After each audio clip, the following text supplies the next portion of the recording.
Forum national de l'industrie de Libreville, deuxième journée. Les experts sont en travaux en atelier. Invité de ce journal ce soir, le directeur général de l'industrie, Léandre Boulobo.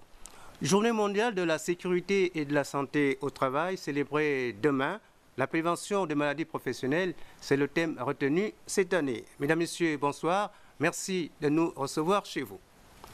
Bras de fer judiciaire entre un jeune homme d'affaires gabonais et une société pétrolière indienne implantée dans notre pays.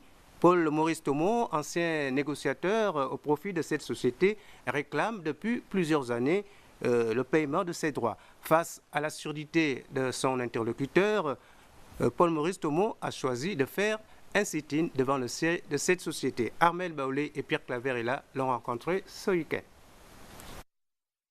Faut-il faire un sitting pour sauver sa peau? Plus question cette fois-ci de garder le silence pour ce jeune compatriote Paul Maurice Tomo, négociateur dans le secteur pétrolier. Mais depuis 2008, le torchon brûle entre le groupe pétrolier Wall Indian Corporation et le négociateur Paul Maurice Tomo, qui réclame aujourd'hui la somme de 2 milliards 750 millions de francs CFA à la partie adverse. Mais celle-ci refuse jusqu'à présent de solder l'ardoise, malgré le fait d'une décision de justice rendue en sa faveur. Il a décidé de poursuivre cette affaire. Je m'appelle M. Tomo Paul Maurice.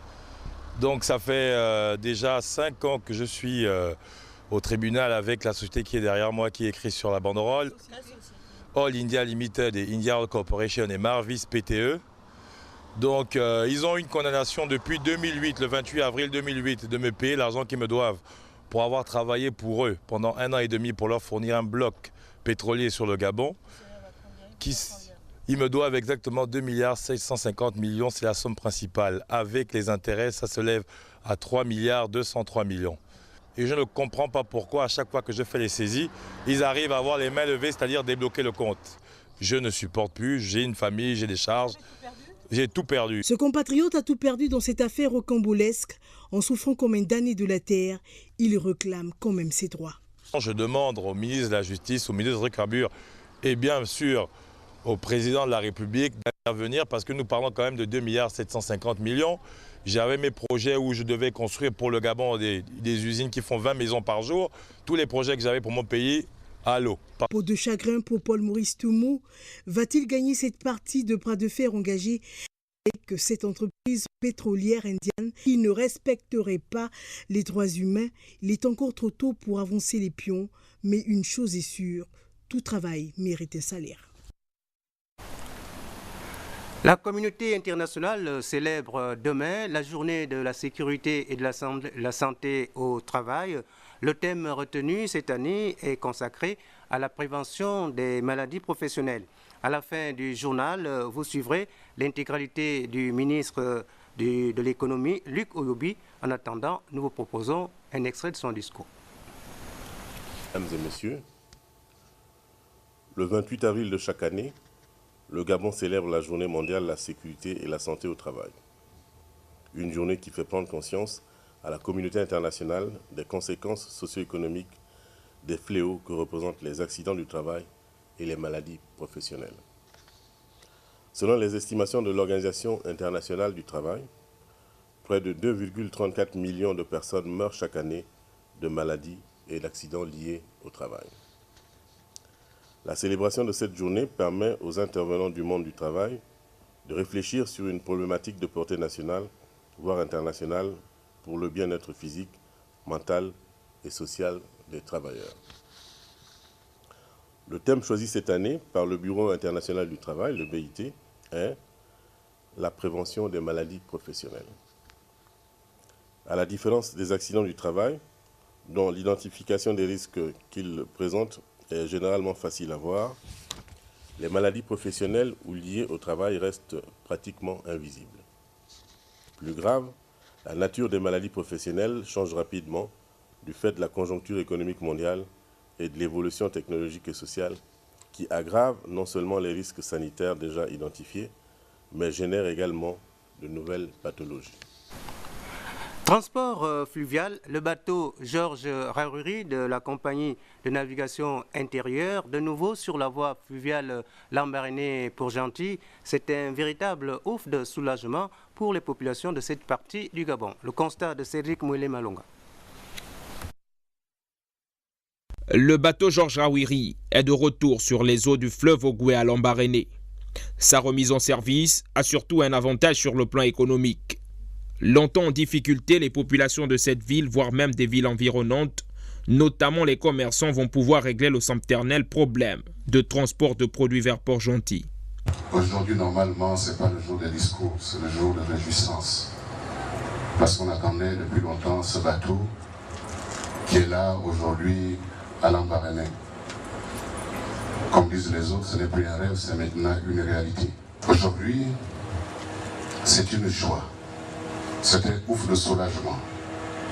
Non seulement pour les populations du Moyen-Ogoué, mais aussi pour celles de l'Angounié et de la Nyanga, que j'imagine qu'ils viennent d'ici à Lambaréné pour embarquer leur production et aller les écouler, autant pour moi à Port-Gentil. Ceci contribuera à suffisance à la réduction du coût de la vie à Port-Gentil.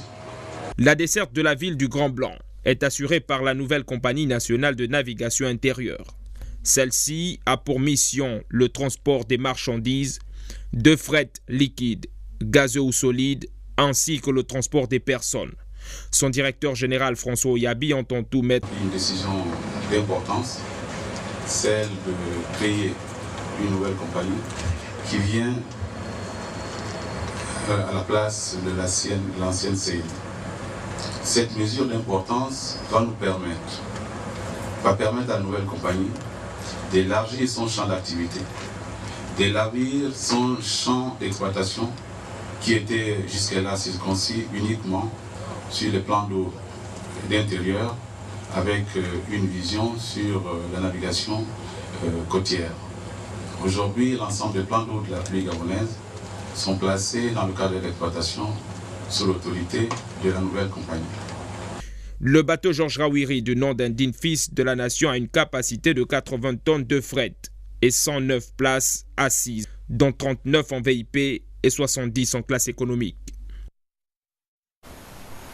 Au deuxième jour du Forum national de l'industrie, ouvert par le Premier ministre chef du gouvernement, les experts ont poursuivi leurs travaux en atelier sectoriel ce matin.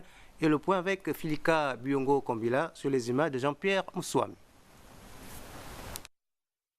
Ces ateliers sectoriels concernent 5 filières d'industrialisation à fort potentiel de croissance, à savoir mines et métallurgie, pêche et aquaculture, agriculture et agro-industrie, forêt, bois et matériaux de construction. Ce dernier étant un secteur d'avenir, mais reste confronté à plusieurs handicaps, tels que la dépendance croissante aux produits importés et les coûts exorbitants de production et de vente des matériaux.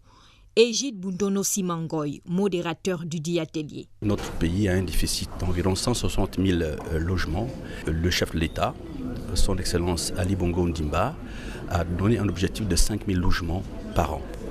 C'est un objectif qu'il faut atteindre à tout prix. Et l'un des facteurs qui contribue à faire en quelque sorte que les logements ne soient pas les plus compétitifs, ce sont les matériaux de construction. Nous devons donc trouver les moyens qui puissent permettre à ce que les matériaux de construction puissent être les plus compétitifs possibles. Troisième secteur exportateur après les mines et le pétrole et deuxième employeur de l'économie gabonaise avec 11 000 salariés, le secteur forêt-bois connaît tout aussi des difficultés. L'expert Farid Parezo ne paye des taxes que celui qui travaille. Lorsque la mesure qui interdisait l'exportation des grumes est tombée, pour certains, nous avions des ratios de 70%, voire 80% dans l'exportation et 20% dans la transformation. Lorsque ces 80% ont été plus ou moins arrêtés et n'ayant pas l'outil nécessaire pour pouvoir transformer les 80%, c'est un gap qui ne nous permet plus de faire face à des engagements que nous avons.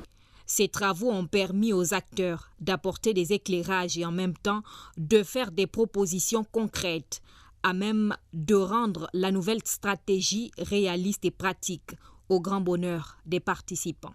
Le débat, quand même, c'est de circonscrire tous les points. Il y a eu des intervenants, notamment du secteur privé, donc ceux qui sont au cœur de l'activité du bois, ce qui est somme toute intéressant.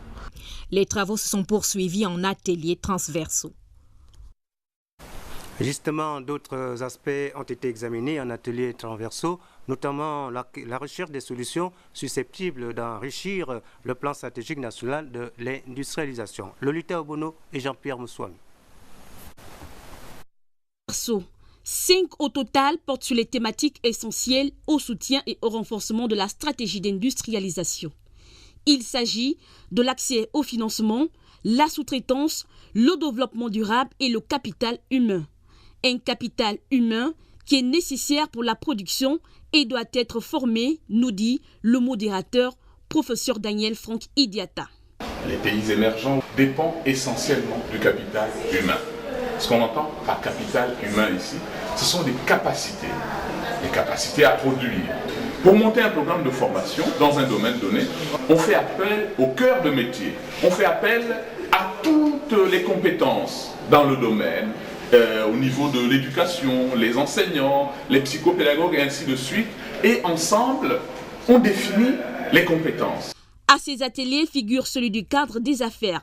Selon le classement Doing Business 2012, le Gabon occupe la 170e place sur 183 pays représentés dans l'étude. Face à cela, il faut des mesures facilitant le financement des entreprises, renchérit Zouera Youssoufou, représentant résident de la Banque mondiale. C'est la partie élémentaire de cette stratégie d'industrialisation. On ne pourra jamais attirer des investissements internes et externes si le cadre des investissements n'est pas propice. Donc si le cadre réglementaire au Gabon n'arrange pas les investisseurs sur le plan fiscalité, sur le plan facilité de faire des affaires, sur le plan de l'accès aux infrastructures de base, ça va être difficile pour que les entrepreneurs viennent. Comment est-ce qu'on peut hisser la note du Gabon? Pour le moment, le Gabon se situe au numéro 170 sur 185 pays qui sont évalués. C'est-à-dire que il y a des améliorations qu'on peut faire, mais c'est vraiment sur le plan de facilité de créer des entreprises, facilité de se raccorder à l'électricité, facilité d'obtenir un prêt, facilité d'obtenir des licences pour vraiment se mettre dans le secteur privé. Au terme de ces ateliers, les participants ont formulé des recommandations qui seront amendées puis validées ce dimanche. Voilà, mesdames, messieurs, ce journal est à présent terminé. Merci de votre fidélité. Bonne soirée et on vous retrouve demain 20h. Merci.